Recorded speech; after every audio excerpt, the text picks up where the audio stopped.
love movies and movie discussions, you've come to the right place. Who am I, you ask? I am the Wiz! Today's movie I'm reviewing, which is The Fall Guy, which is starring Ryan Gosling and Emily Blunt, directed by David Leitch, reminded me of one film in particular as I was watching it, and that is Tropic Thunder, Ben Stiller's classic comedy, which is probably the funniest comedy that came out in the past 20 years. It is utterly hilarious. And that's a film that lampoons not only the film industry, but also lampoons popular culture and celebrity culture on top of that, as well as the filmmaking process and dealing with those types of people. The Fall Guy, to me, seems like it's trying to take a lot of those elements from Tropic Thunder and put a twist to it. And when you hear the story first, which is about a stuntman who gets involved with this main actor who is found missing and he has to find him, that could be an interesting kind of subversion of the story. But to be absolutely honest, this is a lighter, less biting version of Tropic Thunder. Tropic Thunder not only lampooned the film industry, but it did it in a very vulgar and crass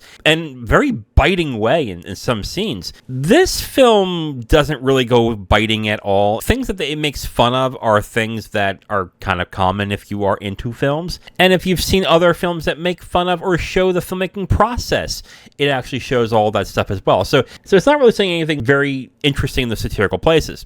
But since it's not biting and it's not vulgar and it's not like really an adult comedy of sorts, the comedy is actually kind of goofy and light, which could work, but honestly does not work. And it doesn't for a couple of reasons. One, the film is filled with like meta references, jokes, and commentaries that really do not work. It's a lot of quips from different movies, a lot of lines from different movies. Hey, do you remember what happened in this film? And hey, did you catch this reference? It's a lot of that stuff in there. It's almost like a lazy version of Joss Whedon. And I know how much a lot of you hate Joss Whedon, so that might say something for you.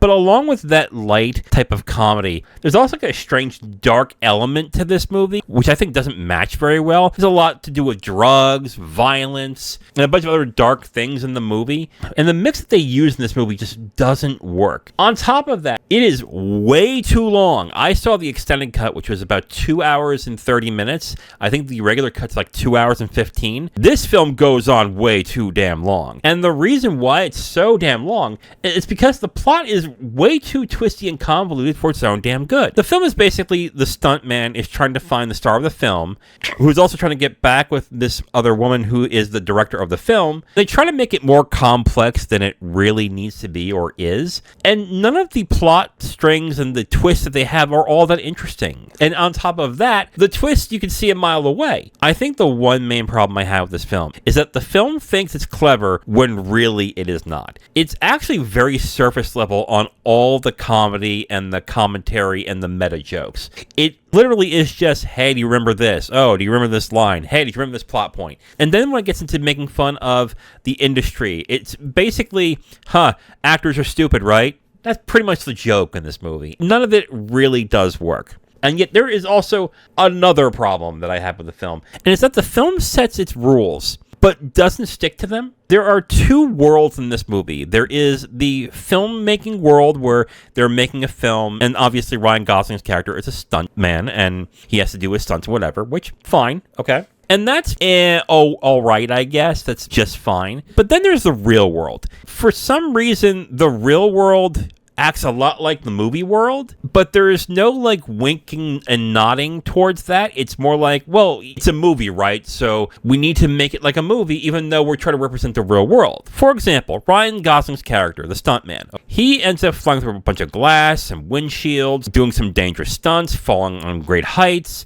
and he doesn't really get injured that much at all. He doesn't get into much pain. But at the beginning of the movie, it's learned that he suffered a catastrophic accident that really hurt his back. And yet he's still doing these stunts and he's just fine? What?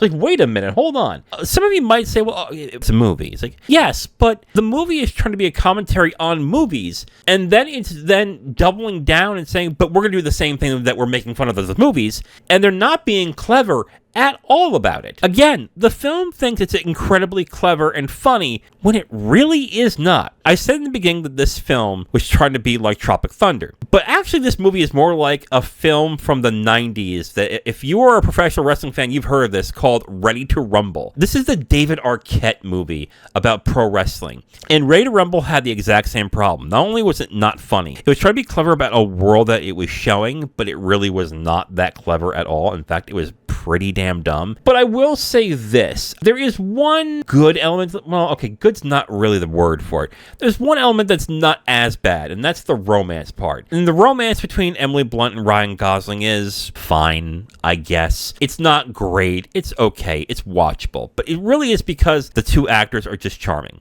And that's it. I like watching these two actors work, and I think they are charming in this movie, so the romance is watchable. The rest of it, unfortunately, is very boring and very pedestrian, and it thinks it's funnier and more clever than it actually is, which for a comedy that is a satire is not a good thing.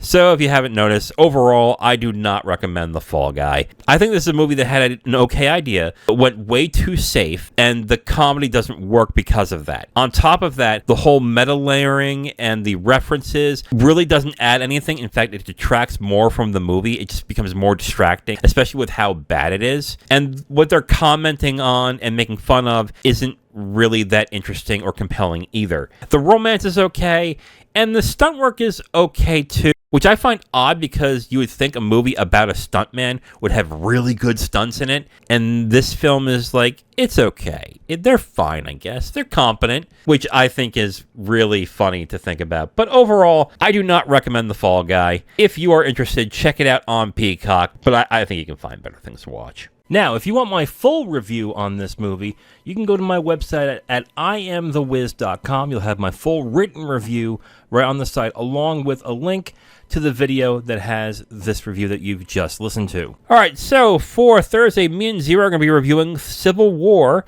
On Saturday, I'll be reviewing Monkey Man. And on Tuesday, this is the only movie I'm going to be reviewing that week since it's going to be Thanksgiving week. And this is the movie Hannah and Her Sisters. I just chose a bunch of movies that are set in Thanksgiving. I think last year I did The Day Trippers, which I did not like at all. So I wanted to check this out. And, you know, I like Woody Allen's films. So again, on Thursday, me and Zero are reviewing Civil War. Saturday, I'll be reviewing Monkey Man. And on Tuesday, Hannah and Her Sisters. I am The Wiz, and I'll talk to you next time. Bye.